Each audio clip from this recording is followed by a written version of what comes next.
Alright, hey guys, CombatEX on the PvT, and this game, well, my other game was a PvP, and the previous one was a PvZ, and so you can only guess what game this is going to be. That's right, this is a PvT on Metalopolis, and before this game starts, I just want to quickly mention some things. I'm going to rate a comment at this video. It's going to be probably the first comment in this video, considering I'll know when it's posted. It's going to be pretty much whether I should stream or not. I'm banned from TL because that little bitch, shit of a life, Hotbed. I fucking hate that guy with my life. If I had a bat and him in one room, well, him, and a bat in one room, let's just say at the end of the day, he wouldn't be alive. Just to put it nicely, he's such a fucking bitch. And all those basement dwellers that fucking suck Hotbed's dick and ban people off TL. Okay, let me tell you something. TL bans people for speaking their mind. Last time that happened, we had World War II. I don't think TL should ban people for speaking their mind, or else we're gonna have World War III. So let's be honest here. TL's I don't blame TL. TL's a good site. They have lots of useful information, but those fucking moderators that ban people for speaking their mind. You know they have a policy. Any thread that's related to me gets closed. That's fucking bullshit. What the fuck is TL thinking? What the fuck's Hotbed thinking? I just want to bat him in the face, just fucking uppercut him, and oh my god, I'm gonna save it in case there's some younger people watching this video. But oh, he's such a bitch. But anyways, all right. So let's get to this game. I feel like I'm missing something. I feel like I got off on a really big tangent when I was gonna say something else. But if it comes back to my mind, I'll talk about it. But anyways, oh yeah, I'm gonna post a comment in this video. Thumbs up if you want me to streaming. It's gonna be pretty much asking whether you guys want me to stream. Thumbs up if you want me streaming or not, and then I'll do it based on that. And I'm gonna be streaming on Reddit, on Justin TV, not on Team Liquid because I'm banned from it. But anyways, okay, get to this game. This pylon here at his base, I don't know. I don't recommend doing that. I'm just fucking around. Well, I'm not fucking around, but I was fucking around while doing it. Don't do that. I don't recommend it at all unless you're really suspicious they're going to go for a tech lab or a reactor. You really want to know. But anyways, okay, Metalopolis close positions. What's going through my head when I scouted the close positions? All right, PvT close positions Metalopolis. I know that this is a bitch. It's a bitch to fucking defend off some early aggression. So what you have to do as a Protoss player is you have to be aggressive yourself. You can't take an expansion off 1 gate. You can't take an expansion. Well, you could, but it's not really safe to take an expansion off 3 gate. So what you have to do is you have to do some sort of early pressure. You can't just expand without putting pressure on because the turret can kill you with early tank pushes, with early marine pushes, with early Banshee tank pushes, because the distance to your base to your opponents is really close. It's kind of like Steps of War, where it was really imbalanced for turn because all they needed was tank to range from their base to your base. It was really fucked up, but yeah. So that's what's going through my head right now. I know I need to put on early pressure, and notice how I scouted that base first too. The reason I scouted that base first because I needed to know if he was close positions or not. If he was close positions, I needed to react to it because I need to get my second gas and need to start teching up to something. And my favorite type of tech to put pressure on is the Stargate tech. I got the credit off from MC because I saw him do it, and he's a fucking boss of Starcraft. I love the guy because he's amazing. Do Stargate, 3 gate into Stargate tech, it really puts pressure onto turn, and then you can expand safely because turn can't really put pressure on and kill you when you're doing 3 gate expand with the Stargate pressure. And now he's pushing out, and notice how notice that probe. That probe is up there for a reason, so I know exactly when he's going to be when he's going to be pushing out. You need to have, if you notice, every single game I play, you have to have something to show when your opponent's attacking you. You always need that. You never want to be caught off guard in an attack. Think about all that time you spend putting into making units, into making a big army, and say if you get caught off guard and 5 of your units die uselessly, that's such a waste. All you need is one probe to see when your opponent's attacking. It's so important. And I recommend, and not even in Protoss, any race at all, just always have something to know when your opponent's going to be attacking you. Never get caught off guard. Notice how I don't have anything out, so I'm looking at my ramp constantly because I need to know when he's attacking me. You just don't want to get caught off guard. Especially in an early game when they can just stim and run up your ramp, you're going to be completely fucked. You're going to lose the game if you don't pay attention. So it's just so important. And notice how I tried to get a probe to his natural because I also want to see when he's expanding. Notice in all my games I'll always have a probe outside the natural to know when they're expanding. And that's something that all Protoss players, and actually any player in any race, needs to do. With Zerg you can do it with Zerglings, with Terran you can do it with SCVs. Sure you have scans, but you can also do it with SCVs. Now I notice he has an expansion, so now I know that I have to either commit with my pressure or expand myself. And I'm going to go with the pressure because I already have my Stargate. And if I've invested in the Stargate, pressure would be good. It would work. Hopin's a bitch, by the way. But anyways. So yeah, now I'm going to be starting some Stargate play, and I'm going to start pumping out the Stargates. Or pumping out the Stargates, yeah. I'm going to start pumping out the Void Rays. And lots of you guys might think Void Rays aren't really good like in a late game or in like a mid game army, but they're actually pretty damn good in a mid game army. People think you need the Colossus, the High Templar. No, you can do it with Void Rays too. Like people don't think that Void Rays like are damage dealers, but no, they can actually just all you need is Gateway and Void Ray, and you can beat off any mid game Terran army for the most part. Again, everything has its limits. I'm trying to get my Stalkers in range, so the Stalkers can also shoot the Marines. And yeah, so he's just got an expansion up, and so he's going to be economically ahead unless I do damage to him, which I'm going to start doing right now. And now he's pushing out. He's quite a bit of shit over there, so I need to make sure. Again, it's all going to come down to force fields. You need to have good force fields, or else you're going to be completely fucked. And now I'm going to be expanding, and notice he's pulling his cities off his line. So even though he's gotten his expansion up, it might not be doing as much as you think it will be doing because he's not really mining from it all that much. Sure, he's got an economic edge over me, but you also have to realize that I'm doing economic damage. And think of, say if he's mining an extra 100 minerals per minute, or 100 minerals every 30 seconds, which is probably a lot more than that. I'm also killing a lot, like I'm killing around 100 minerals every 30 seconds with my Void Rays. So, you know, even though he has an economic lead, you guys have to realize that if you're doing damage, even though they have an extra base, you know, the minerals they're mining, the extra minerals they're mining are essentially going towards units. So it's not really like that big of an advantage, if you know what I mean.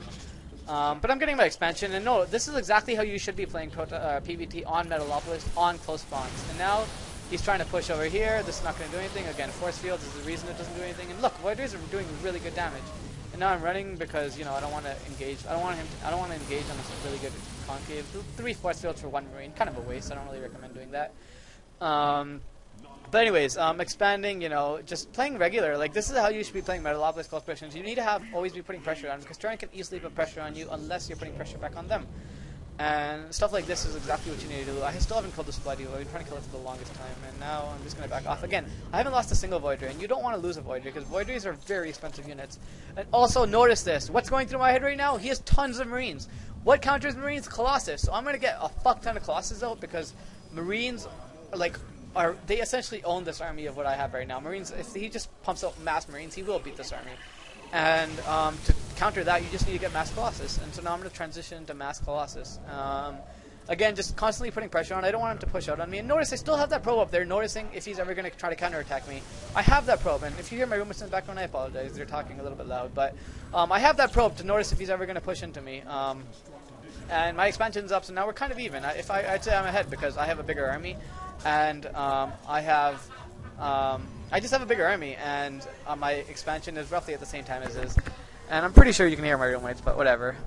So yeah, I know that he has a fuck ton of Marines, and 1 Colossus robotics facility is not going to really do it or cut it, so I'm going to have to get another one, and which I'm going to be doing right now, because I know 1 Colossus robotics facility is definitely not going to support killing all that many Marines, because 1 Colossus really doesn't kill all those Marines. 2 Colossus on the other end is a big difference. You're essentially doubling your Colossus count and having the Marine count that remains alive after the battle.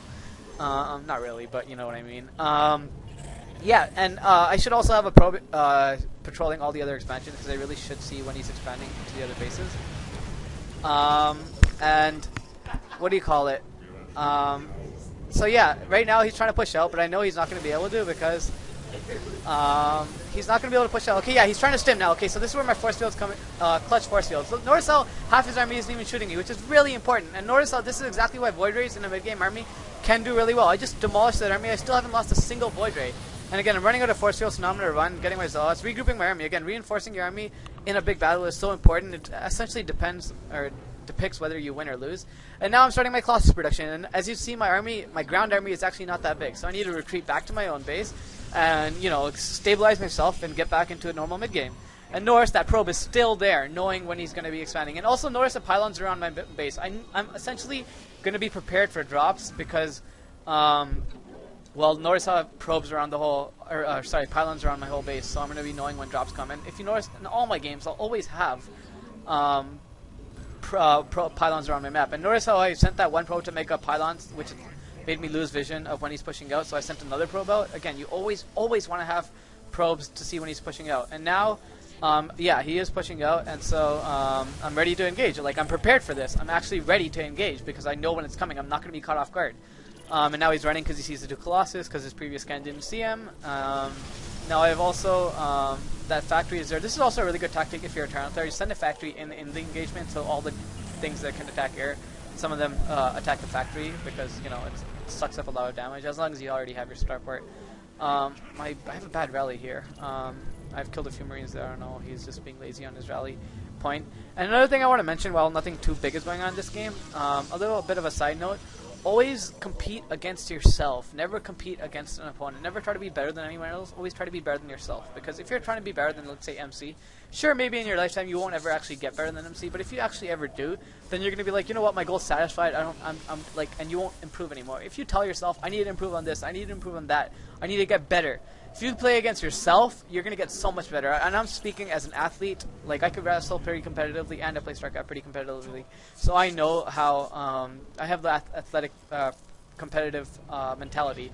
And always compete against yourself. Trust me, it's so much better than competing against someone else. And also, it's really demotivating. If you're like a Bronze League player trying to tell yourself you're going to be better than MC, that's really demotivating because, it's really hard. I apologize for all these messages I'm getting in the game. Hopin's a bitch. Never forget that. But...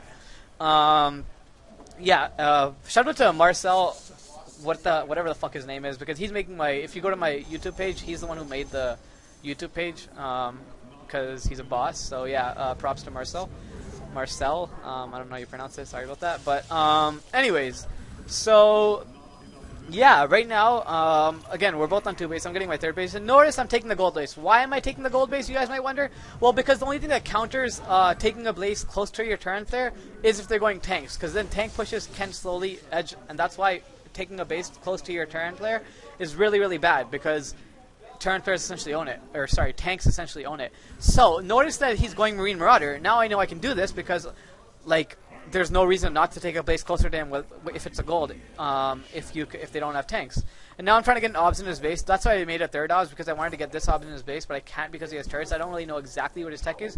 But judging by the units coming down his ramp, I can see he's going Marine Marauder. So yeah, taking that gold base is a really good strategic tactic. And now notice the other 5 bases on the left side, or on the right side of the map. I am actually having a probe scout all the 5 bases. So if he actually ever hypothetically does have a base, I can make a pylon there and then warp shit in there. And take care of the base. And if you guys might wonder how to take off planetary fortresses, you don't really need to kill a planetary fortress outside of Proctor's location. All you need to do is get Stalkers behind the mineral line. And then the Stalkers behind the mineral line will essentially nullify all the mining, and then that essentially takes care of the planetary fortress. You only need like 1 or 2 Stalkers too, if it's in a proxy location. If it's close to your base, just kill it with your army if you have enough army. And now notice what I'm doing here. Why am I spreading out all my units? Because I have 3 bases, he's on 2 bases. I know he's going to be wanting to attack me soon. And if he's going to attack me, I need to get the optimal engagement, because if I win that battle, I know I'm going to win the game, because I'm going to be on 3 bases and he's going to be on 2. Holy fuck, I talk too much. But anyways, yeah, so this is why I'm spreading out my units. And I need to make sure I win the battle, because he's essentially going to be going all in on a 2 base, because I'm on 3 base. Again, expanding aggressively is really important. This game, like PvT on metalopolis is on close positions is kind of it's not really good. I don't like it. And now, as you can see, he's pushing out. I see it with my obs again. Always be prepared. I'm always prepared, knowing when they're pushing out. And I'm repositioning my army. And again, you want to get a gigantic concave when you're engaging. I have a maxed army. I'm pretty sure he does too. And now again, spreading my units out. This is here where the battle comes. EMP, because I didn't spread out my units. You're supposed to be spreading out your units like as much as you can. Guardian Shield, very important. And now, Force Field making my Zealots be able to do the damage without their charge. And now again, Void Drake Colossus is ridiculously strong. I also have some Phoenixes in there. And as you can see, I demolished him in this battle because, well, I'm just way better than him. And no, I'm just kidding. It's because, well, that's true. But I told him to get the fuck out. And again, BM is just like, it's beautiful. You just need to BM. But yeah, so again, I won because again the concave was pretty good for me. His EMPs were pretty good, but they didn't get my whole army. I kind of got lucky there. I was a little bit sloppy. I should have spread my units a little bit more, but he kind of forced the engagement because he was pushing into me, and I couldn't have gotten a better angle unless I engaged at the bottom of my ramp. But if I did that, then he could have counterattacked my 3rd base, and so I needed to engage there. So it wasn't all that bad. Again, in an engagement, you always, in a max engagement at least, you always want to get a good concave, because if you don't, then a big engagement essentially it comes down to like who made the better army, who micros better, and again, the one battle can essentially depict the game. If he won that battle decisively, he could have took out my natural, took out my 3rd, and then I would have lost the game. So, well, yeah, like that's pretty much it. I don't really know what else to say about this game, but yeah, I apologize if you heard my roommates in the background. That was really stupid of them, but yeah, that's pretty much it. I hope you guys like this video. Again, look forward to more coming out. Try posting, one a day. I have an exam soon, so I might go a little bit less. But anyways, hope you guys enjoyed this, and like always, peace motherfucking out. I actually have 5 more seconds in this video, so I just want to say Hopin's a motherfucking bitch. And now, peace motherfucking out.